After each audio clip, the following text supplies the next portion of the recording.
Ito ang ginagawa ko na American Home top load automatic washing machine. So ang problem niya, kapag siya nag-i-spin dryer, napakahina ng ikot niya. So pag kinuha mo yung labada, after niyang mag-spin dryer, kinuha mo yung labada, meron ka pang mapipigang tubig. And then kapag sa wash naman, hindi rin daw masyadong gumagalaw. Yan, so dito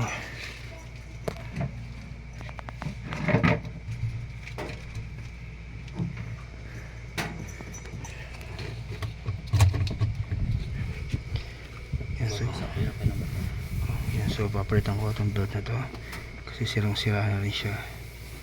So ito yung aking pamalit na brand new. So kitang kita yung difference.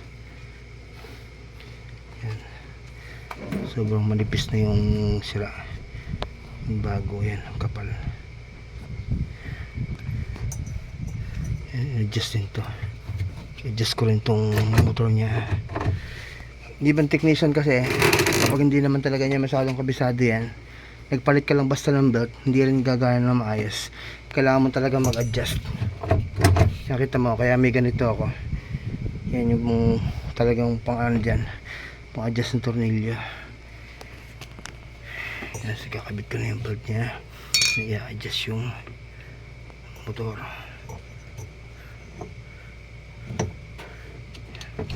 Kailangan i-adjust to.